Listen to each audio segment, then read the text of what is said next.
자, 다음은 6위입니다. 운명이다. 비선의 눈물.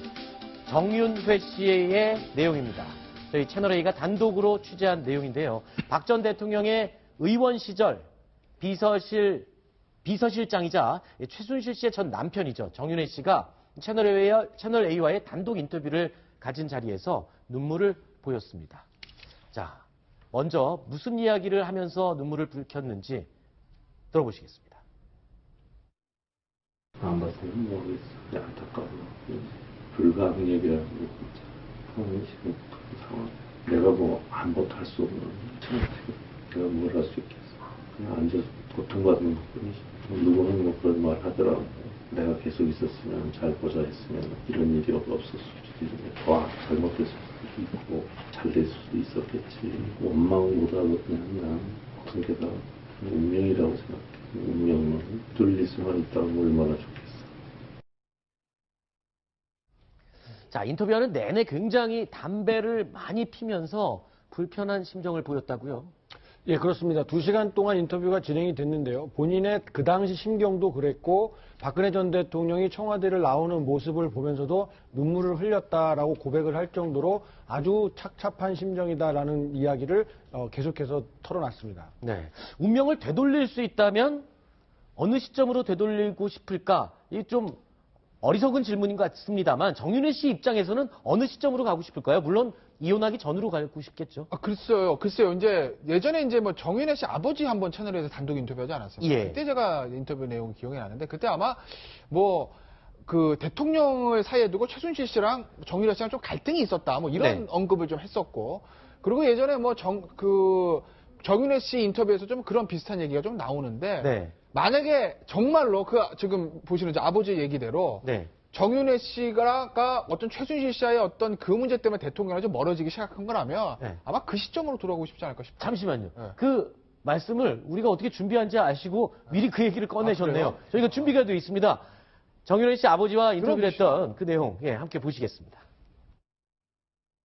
아들이 정윤회가 와서 대통령하고 이제 멀어지게끔 이렇게 누가 얘기를 한 것 같다고. 우리 아들 같은 경우에는 국회의원 비서까지는 뭐 충분해도 대통령 비서로는 아마 조금 문제가 있었던 걸로 생각을 할 수가 있죠. 주변에서 그런데 별로 그런 경험이 없으니까 이제 그런 걸 얘기를 했겠죠. 그런 말씀을 대통령께 전달하신 분이 그러면 최순실 씨? 그러니까 아니 애는 그렇게 생각을 하는 거예요. 처음에는 굉장히 섭섭하게 생각을 하고 그랬었나 봐요. 그래가지고 이혼까지도 생각을 했는데 그게 원인이 아닌가. 그런데 자, 과거에 저희 채널A와 단독 인터뷰를 했을 때도 그렇고요. 그리고 이번에도 마찬가지입니다. 굉장히 회한 섞인 탄식을 내놓으면서도 정윤회 씨 본인이 그 당시에 있었다면 최순실 국정농단 사건은 벌어지지 않았을 것이다 라는 의미를 계속 풍기고 있거든요. 근데 실제로 그렇게 보십니까? 그러니까 지금 뭐 저 뒤에 화면에 나오잖아요. 네. 지난해 11월 인터뷰 보면은 내가 있을 땐 그런 문제 전혀 없었다. 뭐 실제로 뭐 드러난 건 없잖아요. 네. 내 앞에서는 그런 일 벌일 수 없었다. 뭐 이런 얘기를 있는데 글쎄 뭐 이 지나간 과거에는 가정이 없으니까 네. 정윤회 씨가 만약에 계속 보좌를 하고 실권을 잡고 있었다고 하면 이런 일이 있을까 없을까는 알 수는 없으나 저는 제가 하나 말씀드릴 수 있는 건 최순실 지금 이 사태처럼 이렇게 크게 번지지는 않았을 것 같다라는 거예요. 그러니까 네. 최순실 씨가 어떤 했던 일들, K재단 관련, 미르재단 관련, 이 독일 스포츠 관련 보면 이게 앞뒤 안 재고 밀어붙이는 그런 측면들이 있어요. 네. 방송에 부적합한 용어가 제가 생각해서 말은 못 하겠는데 네. 굉장히 이게 좀 앞뒤 안 재고 제가 될 거를 좀 밀어붙여야 되는데 전혀 안 될 거를 무리해서 밀어붙이는 좀 그런 게 있지 않습니까? 네. 그러니까 만약에 정윤회 씨가 있었으면 정윤회 씨 나름대로 그 박근혜 전 대통령 비서실장을 하면서 나름대로 뭐 정치권에 좀 발려드렸던 사람이기 때문에 그렇게까지 좀 묵직하게 했겠느냐라는 생각은 있어요. 그렇군요. 정윤회 씨를 만나본 사람들은 전 사실 직접 만나본 적은 없는데 예전에 네. 이제 정치부 기자들은 다 박근혜 대통령을 통하려면 다 정윤회 실장을 통해서 만났기 그렇죠. 때문에 비서실장이니까요. 네. 네. 그분 얘기는 굉장히 스마트한 사람이다. 그래서 뭐 말하신 것처럼 이제 최순실 씨하고는 이제 업무 스타일이 달랐겠지만 전 아까 전에 어딜 되돌려야 되느냐. 전 만약에 제가 정윤회 씨라면 네.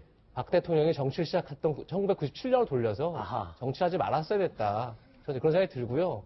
왜냐하면 이제 정윤회 씨가 밀려난 것도 뭐 최순실과의 관계도 있지만 사실 최태민 목사 문제가 굉장히 정치권에서 이제 시끄럽기 때문에 결국 전면 나설 수 없는 상황이었던 거죠. 네. 어차피 나설 수 없는 환경에서 뭐 지금 이제 와서 되돌릴 수 있었다 이런 얘기 별 의미 없는 것 같고요. 네. 사실은 대통령이 이렇게 불행하게 오지 않도록 하려고 그러면 정치하게 전으로 돌리고 싶은 마음이 아닐까 그런 생각이 듭니다. 그렇군요. 자, 정윤회 씨, 박근혜 전 대통령에 대한 충심이 아직도 가슴에 남아있는 것 같은 느낌이 들었습니다.